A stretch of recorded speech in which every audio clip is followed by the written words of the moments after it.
kita sudah tahu duluan nih kejujuran dia itu bagaimana. Nah, mungkin kan dia bisa nutup-nutupi, tapi kalau kita sudah punya informasi itu kan, dia lo aslinya begini, nah gitu tuh bisa jadi. Jadi kalau janjiannya misalnya di hotel, ya itu kan sudah katanya ta'aruf ini, tapi bukan begitu ta'aruf itu. Pernah terjadi banyak ya kalau laki-laki tertipu oleh keluarga perempuan. Jadi ketika mungkin yang dimaksud itu adalah melamar atau menikahi kakaknya, tapi yang dikeluarkan adiknya atau sebaliknya. Nah ini pernah terjadian. Di dalam Islam pun juga ada Mbak penyakit-penyakit yang itu harus dihindari. Misalnya perempuan yang punya penyakit lepra atau kusta atau itu kan yang fatal ya, mungkin nanti akan menular dan sebagainya. Maka itu harus diselidiki betul.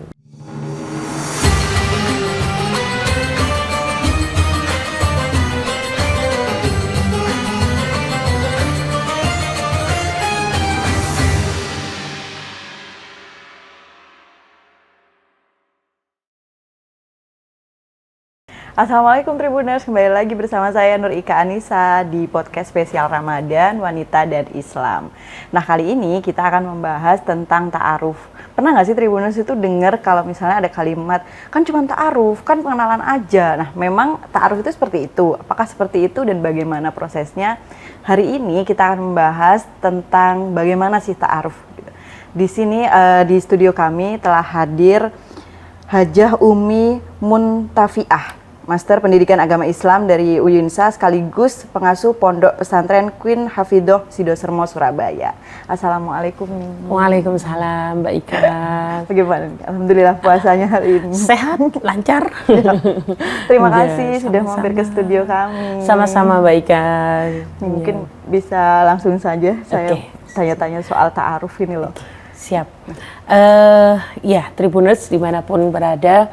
Jadi menikah itu bukan soal bagaimana menemukan yang sempurna, tapi juga bagaimana memilih dengan cara yang benar. Nah, berbicara tentang ta'aruf itu secara global ada dalam surat Al-Hujurat ya, yang berbunyi Bismillahirrahmanirrahim, ya ayyuhan nasu inna khalaqnakum min dzakari wa untha wa ja'alnakum syu'uban wa qabaila lita'arafu. Jadi Allah menciptakan kita manusia itu berbangsa-bangsa, bersuku-suku, lita'arufu, supaya kita saling mengenal, tidak saling menghujat, saling mendiskriminasi warna kulit atau rasis ya. Justru disitulah kita harus berinteraksi. Tetapi di dalam konteks ini bahwa ketika sudah hendak menikah, nah maka ta'aruf ini adalah tahap awal. Dan tahap awal ini sebenarnya hanya mubah begitu saja, boleh dilakukan. Tetapi ada koridor, ada SOP-nya Mbak Ika. Jadi ta'aruf di situ hanya sebatas berinteraksi yang tidak mengandung atau mengundang syahwat ya. Tidak berbicara dengan lemah gemulai sampai yang laki-laki klepek-klepek gitu. Kemudian juga tidak dalam sepi-sepi begitu ya. Jadi ta'aruf yang dimaksud di sini adalah sebatas laki perempuan ajnabi, sama-sama yang tidak ada ikatan apapun, tetapi interaksi ini sehat. Itu ta'aruf. Nah, ta'aruf yang tahap pertama. Nah, baru kemudian kalau dia sudah punya niat ya, idza khataba ahadukum almar'ata fa in istata'a yanzura ila ma yad'uhu ila nikahha falyaf'al. Kalau sudah ada niatan untuk melamar, nah ini kita naikkan lagi. Dari ta'aruf menjadi nadhar. Nadhar itu melihat. Nah, melihat secara langsung ya bagaimana fisiknya, tapi di sini pun juga ada SOP-nya gitu. Jadi biar para ini ya remaja ini tidak seenaknya sendiri membuat istilah ta'aruf dan nadhar begitu. Iya. Kalau untuk secara prosesnya nih, mungkin bisa dijelaskan seperti apa sih? Apakah melihatnya itu yang seperti apa? Apakah harus ada pendampingan atau pendampingannya siapa saja dan bagaimana? Iya, betul Mbak Ika. Jadi yang membedakan nadhar melihat untuk ke jenjang pernikahan itu memang harus ada istilahnya apa ya, adabnya begitu nggih. Jadi wali atau si perempuan ini harus didampingi oleh keluarganya. Ketika sang laki-laki ini ingin melihat, maka perempuan ini harus didampingi keluarganya dan ada batasan yang dilihat. Jadi kita seperti jangan sampai seperti benda yang boleh dipegang, boleh dilumpuhkan, tapi perempuan ini cukup memperlihatkan wajahnya. Jadi seandainya dia itu sudah terbiasa pakai cadar, maka cadarnya harus dibuka. Kalau yang sudah tidak pakai cadar tidak ada masalah ya. Jadi menurut ulama, jumhur ulama ya wajah itu yang diperbolehkan. Nah itu pun itu tadi tidak boleh dalam keadaan yang sepi. Kemudian di situ apabila tidak cukup melihat itu, maka sang laki-laki ini boleh menyelidiki bagaimana sih selain fisik yang terlihat ini itu melalui orang lain. Nah, jadi misalnya anak ini punya penyakit apa misalnya. Ini bukan kaitannya dengan mencari aib orang lain. Kalau mencari aib orang lain dalam keadaan tidak ingin atau tidak dalam konteks mau melamar, itu salah. Tapi kalau ini mau melamar, maka boleh. Jadi tanya-tanya dia punya penyakit apa. Dan perempuannya pun juga harus jujur gitu ya.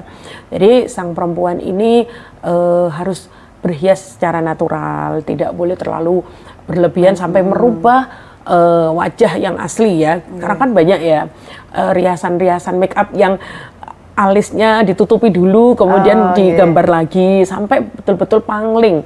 Nah, itu akan memberikan penyesalan atau semacam menipu bagi calon laki-laki. Walaupun sekarang tantangannya di media sosial kadang-kadang foto sama yang asli tidak sama Mbak Ika ya. Jadi itu begitu Mbak Ika.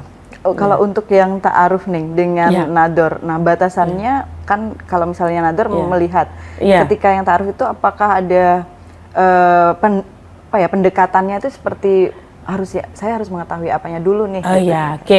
Jadi ta'aruf itu bisa secara interaktif dengan yang bersangkutan ya. Juga bisa mungkin mencari tahu dulu. Siapa sih sosok Mbak Ika ini dari teman-temannya dulu, boleh. Jadi ketika berinteraksi dengan beliaunya itu kita sudah banyak melihat atau sudah banyak tahu tentang informasi ya, dari yang bersangkutan sehingga apapun yang di lipstick ya, yang di make up itu bagaimanapun harus kita punya istilahnya ya.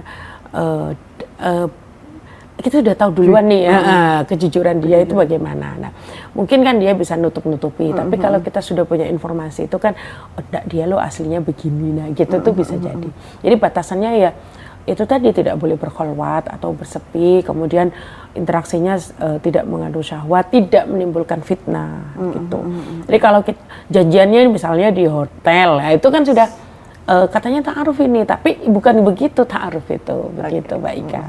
Baru setelah nanti ada keinginan atau rencana untuk baru niat nador menghidbab baru untuk nadornya. Jadi itu sunnahnya memang Nabi Muhammad dalam hadis Anil Mughirah ibni Syu'bah annahu khataba imra'atan faqala Nabi sallallahu alaihi wasallam undur ilaiha.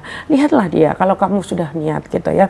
Fa innahu ahra ayyudama bainakuma. Kenapa kok dilihat dulu? Karena dengan melihat itu nanti akan menumbuhkan rasa kasih sayang. Nah, ini intinya. Jadi Nabi Muhammad pun sudah memberikan tujuan kenapa kok harus nador begitu. Sehingga tidak ada penyesalan di akhir, karena pernah terjadi banyak ya kalau laki-laki tertipu oleh keluarga perempuan. Jadi ketika mungkin yang dimaksud itu adalah melamar atau menikahi kakaknya, tapi yang dikeluarkan adiknya atau sebaliknya. Nah, ini pernah terjadian. Jadi akhirnya kan penyesalan pasti di belakang itu. Sedangkan kita itu kalau sudah ijab qabul sah, tidak boleh main-main lagi dengan itu gitu. Sehingga perempuannya ini juga harus sangat harus jujur dengan apa adanya dari dirinya gitu. Baik. Mbak Ika. Ini mohon izin. Iya. Misal kita bertemu untuk nador. Nah, pertanyaan atau kita harus menanyakan apa sih yang paling sering gitu untuk ingin tahu calon pasangan kita atau apa saja sih sebenarnya gitu ketika itu bisa didapatkan dari kejujuran dari masing-masing keluarga gitu. Jadi ketika kita nador pun juga perlu mengedepankan adab, sehingga tidak membuat mempelai putri atau calon mempelai putri ini menjadi insecure ya. Kok ditanyain yang area-area sensitif misalnya.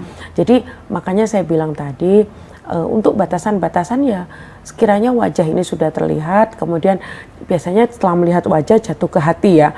Oh nggak cocok, oh cocok gitu. Kalau cocok dilanjutin. Kalau memang masih tidak cukup dengan melihat wajah saja, kepingin tahu apa akhlaknya, pengen tahu bagaimana karakternya, kasar atau lembut atau gimana, ya itu tadi melalui perantara, Mbak. Jadi atau misalnya kita jangan-jangan kok anaknya kurus banget, misalnya ini punya penyakit menular nggak ya, punya apa ya, alergi itu atau kan nggak apa? mungkin kita diwawancara kayak menginvestigasi ya, punya penyakit apa dan kemudian di list itu kan nggak mungkin kayak supervisor itu ya. Jadi tidak begitu, Mbak. Jadi perlunya kita tetap menghormati karena itu tidak menjamin itu nanti akan jadi istri kita kan, atau jadi jodohnya kan, sehingga kita harus tetap menghormati. Seandainya ternyata ditemukan kata si perantara tadi ternyata beliau memiliki penyakit ini dan itu, misalnya di dalam Islam pun juga ada, Mbak, penyakit-penyakit yang itu harus dihindari, misalnya perempuan yang punya penyakit lepra atau kusta atau itu kan yang fatal ya, mungkin nanti akan menular dan sebagainya, maka itu harus diselidiki betul. Makanya atau dari keturunannya misalnya penyakit belang atau penyakit apa, kan bagaimanapun orang menikah itu pengen ya itu tadi menjadi anak keturunannya ini menjadi baik. Nah kalau punya istri juga milih yang bagus gitu. Jadi perintah Nabi untuk melakukan itu supaya nanti ada timbul rasa sayang gitu ketika melihat dia. Berarti poin saling jujurnya harus saling ya nih ya. Iya. Misalnya ini saling loh ya, Mbak. Ta'aruf itu saling, bukan perempuannya yang jadi objek aja loh ya, tapi laki-laki pun juga perlu dilihat gitu. Jadi kalau perempuan itu kan ini juga bisa memilih ya, kalau kok gini gitu. Misalnya dia ya bisa disampaikan ke orang tuanya dengan baik-baik. Saya melihatnya kok begini dan begitu. Jadi ini saling, tidak mengecilkan derajat wanita dengan hanya kita yang dilihat gitu. Tapi kita saling melihat. Jadi waktu ponakan saya itu nazar itu lucu karena masih terbawa dengan budaya yang konvensional ya, budaya-budaya kedaerahan yang sampai sekarang itu, jadi mereka tidak pernah pacaran, tidak pernah apa. Ketika nazar itu betul-betul jadi disuruh melihat, yang laki melihat, yang perempuan melihat, dan itu saling malu gitu, nggak mau berpandangan gitu. Jadi jangan sampai nanti keluar dari, dan itu hanya sebentar, Mbak, tidak lama ya, tidak lama, dan itu sama keluarga beramai-ramai. Jadi hanya sekedar gimana Vicky misalnya gitu ya, ini sebut nama ini ya, gimana ya Panda gitu. Jadi misalnya terus yang perempuan juga begitu, disuruh, kalau yang perempuan nunduk gini suruh gini, jadi biar betul-betul melihat gitu. Dan itu sebentar, tidak ditamatkan sampai berlama-lama begitu, Mbak Ika. Inje. Setelah proses nador nih, kita melihat dari wajah ini, selanjutnya pripun. Jadi kalau kita melihat apa itu hadis Nabi yang lain bahwa tunkahul mar'atu li arba'in, limaliha wa lihasabiha wa jamaliha wa lidiniha fadfar bidatitin taribat yadak. Jadi wanita kan nggak kecantikannya aja, mungkin secara visual kita melihat wah hidungnya mancung, dah ini cocok untuk saya. Tapi biasanya kata Nabi, wanita itu dinikahi karena satu ya, empat ya, ada 4 macam. Satu karena hartanya, yang kedua karena nasabnya yang bagus, keturunannya darah biru, dan yang ketiga karena kecantikannya, yang keempat karena agamanya bagus. Nah, Nabi Muhammad ini memerintahkan keempat-empatnya itu yang paling utama, maka carilah yang agamanya kuat. Jadi setelah melihat itu tadi, kita mencari tahu kesolehannya, bagaimana keilmuannya, kemudian bagaimana nasabnya. Kalau harta kan terakhir ya, kita melihatnya terakhir. Cuman Imam Ghazali itu pernah bilang ya, jangan menikahi latun kihu minan nisa isitan, jangan menikahi 6 wanita yang biasanya tidak disukai orang-orang Arab gitu ya. Karena beliau dulu zaman di Arab, makanya biasanya orang Arab itu tidak suka 6 wanita ini.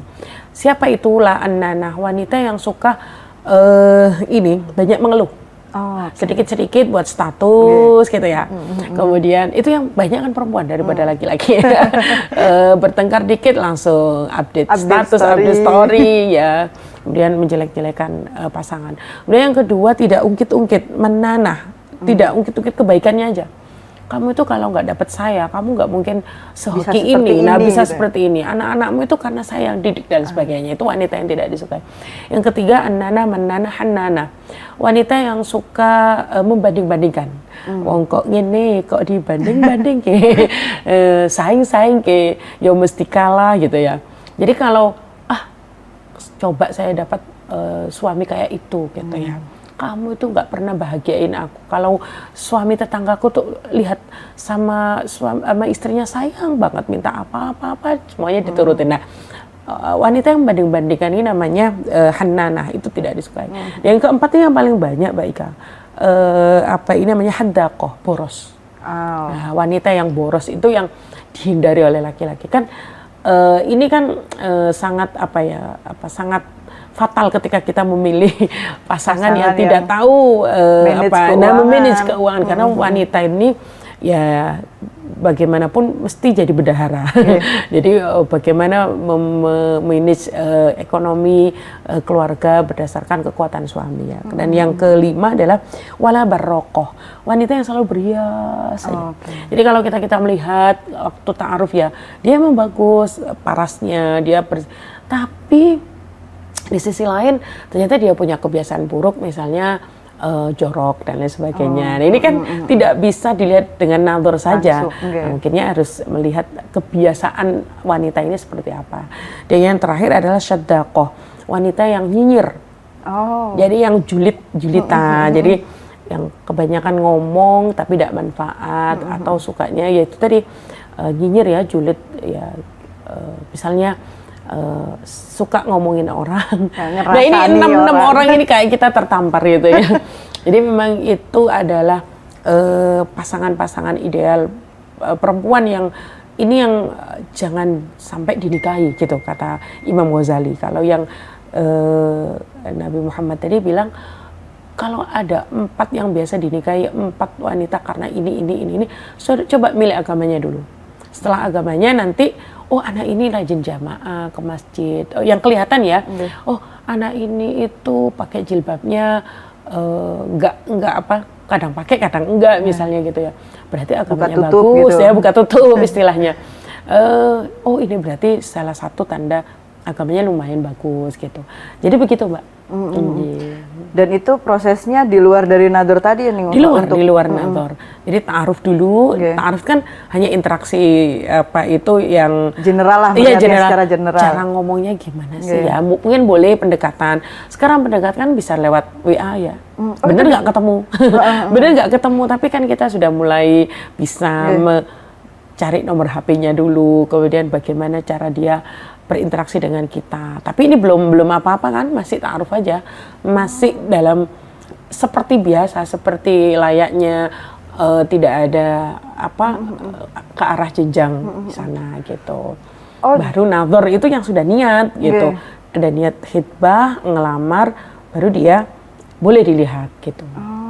Setelah itu baru kok masih tidak cukup melihat aja, bolehlah cari-cari informasi tambahan, mencari informan. Kira-kira ini gimana kebiasaan, pergaulannya dengan siapa. Kalau di medsos pun kan kadang-kadang juga masih dilapisi dengan yang baik-baik ya, jadi tidak terlihat aslinya gitu. Yang penting nazar dan ta'aruf itu supaya kita tidak tertipu begitu saja. Karena selamanya kan akan berdampingan gitu. Kalau tadi disebut misal interaksi melalui WhatsApp, aplikasi itu diperbolehkan? Boleh diperbolehkan begitu. Tapi untuk nador sebaiknya langsung bertemu live, Nggak ada live streaming. nggak ada ini ya, nggak ada Zoom, nggak ada video call gitu ya, betul, harus betul. bertemu. Kalau maksudnya gini, kalau seandainya yang laki-laki itu udah cukup melihat dari profilnya, melihat dari ya boleh-boleh saja. Karena dulu kan zaman Nabi memang nggak ada profil WA, nggak ada profil Instagram, jadi harus lihat. Tapi yang harus itu memang kelihatan wajahnya. Kalau memang dirasa cukup silakan. Tapi banyak loh orang itu maaf ya, yaitu tadi kalau profil di apa itu Instagram atau dunia medsosnya dia itu kan banyak ininya Mbak ya, banyak diragukan. Polesannya, banyak diragukan. Karena diedit, mau cantik diedit. Foto postingannya kadang berbeda gitu ya. Iya, dan itu banyak terjadi di yang saya ketahui banyak itu. Ya. Ini tertipu begitu. Dan menariknya ketika kita mendalami bagaimana kejujuran dari calon maupun laki-laki maupun perempuan, itu bisa dari mana saja gitu ya. Maksudnya dari saudaranya, dari keluarganya dan sebagainya. Cuman ya itu, ini kan membicarakan aib ya. Jadi aib bukan aib ya kalau memang namanya juga menyelidiki, kurang lebihnya diberitahu kan sama informan itu. Jadi ini hanya untuk memantapkan supaya ketika nanti melakukan jenjang selanjutnya, misalnya bingung ini antara iya dan tidak, ya sudah salat istikharah. Nah, salat istikharah, sebenarnya istikharah itu kan memilih iya atau tidak, yang ini apa yang itu. Nah, itu bisa dilakukan. Nah, memantapkan lagi jiwa setelah mendapatkan informasi dari sana sini, melihat secara langsung. Nah, itu menjadi pelengkap begitu. Salat istikharah. Iya, istikharah. Kalau nggak mau, kalau kita kurang mantap dengan kita sendiri, bisa minta tolong orang lain. Saya minta tolong orang-orang soleh ya. Silakan cari dan apa maksud yang jadi kita ada petunjuk gitu dari orang lain. Tapi kalau pengen sendiri ya itu lebih baik. Gitu. Ngapunten nih. Kalau sudah di tahap ta'aruf kemudian di nador selesai dan kita sudah berkomunikasi, misal nanti di tengah-tengah prosesnya itu, oh kayaknya nggak cocok atau mungkin ini, apakah itu boleh atau seperti apa harusnya? Boleh. Jadi karena nador itu belum memastikan iya atau tidak. Jadi setelah nador baru ada keputusan iya atau tidak, dilanjutkan atau tidak begitu. Jadi itu bukan hal yang mari delok-delok kok gitu. Misalnya ini orang Jawa ya, mari diperlihatkan kok enggak ya bisa saja. Bisa saja tidak cocok karena apa. Lah itu boleh gitu. Jadi kalau harus iya kan berarti takut kalau mau nador. Kalau nggak cocok gimana gitu. Iya. Cuman ya ada akhlak, adab dan akhlak serta hati yang dijaga ya, jangan sampai itu akan menjadi permusuhan selama hidup gitu. Dulu saya pernah jadi apa itu dendam. Dan itu yang harus hati-hati ya. Hati-hati ya Mbak Ika begitu. Pertanyaan lagi nih. Bedanya ta'aruf dengan kayaknya aku dijodohin deh ini sama keluargaku. Nah itu tuh seperti apa nih? Gitu ya. Jadi kalau dijodohin itu sebenarnya kan boleh gitu ya, boleh tanpa nador boleh. Tapi ada orang tua kan yang walinya yang menjadi jaminan ya istilahnya. Tapi sebaiknya tetap pakai nador gitu, walaupun itu perjodohan. Nah, tapi itu tidak dosa juga kalau tidak, karena nador ini sunnah gitu. Jadi bukan suatu kewajiban yang harus dilihat. Cuman perintah Nabi dalam sebuah hadis tadi menyatakan bahwa silakan lihat, undur gitu. Itu yang ada. Jadi kalau perjodohan enggak masalah, enggak pakai nador enggak apa-apa. Asalkan ya anaknya memang betul-betul pasrah ya, niat untuk taat kepada orang tua begitu. Dan itu memang di zaman sekarang kayaknya udah tidak relevan kayaknya.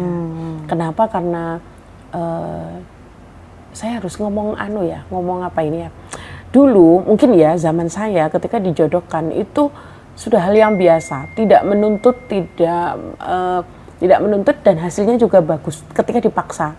Tetapi generasi selanjutnya ketika dipaksa ternyata banyak yang fatal gitu. Banyak yang satu sudah lamaran tidak jadi, sudah lamaran tidak jadi nikah, sudah nikahnya bertahan 1 bulan, 2 bulan itu di daerah yang saya tahu gitu. Ada seperti itu. Gitu. Dulu aman, sekarang sudah tidak aman. Artinya orang tua zaman sekarang juga harus hati-hati. Supaya nanti anak ini, itu tadi kata Nabi, supaya nanti tumbuh kasih sayang. Walaupun kita tidak hanya menikah, tidak hanya bermodal cinta ya, tapi bagaimana kita bisa bersama sampai akhir, bertahan gitu ya, sehingga kita menikahi semuanya, menikahi anak-anaknya, ya menikahi keluarganya. Ya. Jadi itu menjadi hal yang bisa menunjang ke keberlanjutan dan kebahagiaan keduanya.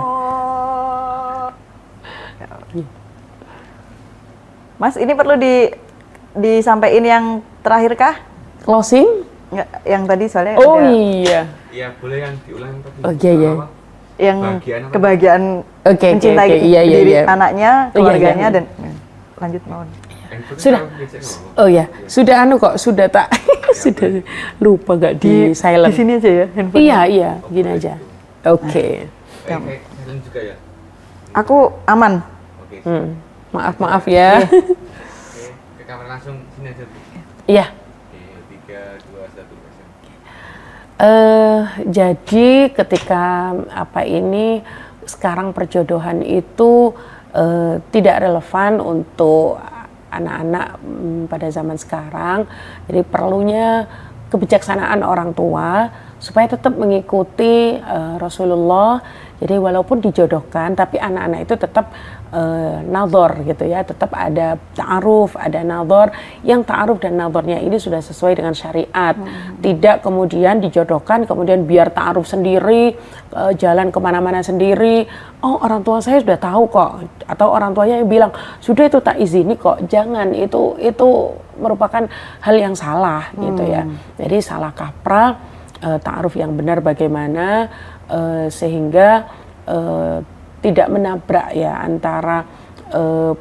antara keinginan orang tua yang mungkin agak diktator dengan zaman ya yang sekarang harus banyak-banyak mengadaptasi bagaimana pergaulan anak-anak sekarang, sehingga nanti bisa melahirkan kebijaksanaan dan keberlanjutan pernikahan yang sama-sama bahagia ya antara keduanya. Wah, berarti selain dari prosesnya, terus kemudian kita mencari tahu banyak hal, tapi juga ada adabnya, terus kemudian ada bagaimana kehati-hatian. Karena seperti yang tadi disampaikan, menikah tidak hanya hubungan antara calon pasangan, tapi semua keluarga ya, semua kehidupan yang di belakangnya si perempuan ini juga harus kita berdamai. Iya. Ini mungkin ada pesan nih untuk generasi muda maupun keluarga juga nih, untuk yang ingin berta'aruf atau mungkin menjaga dirinya sebelum menikah gitu. Ya.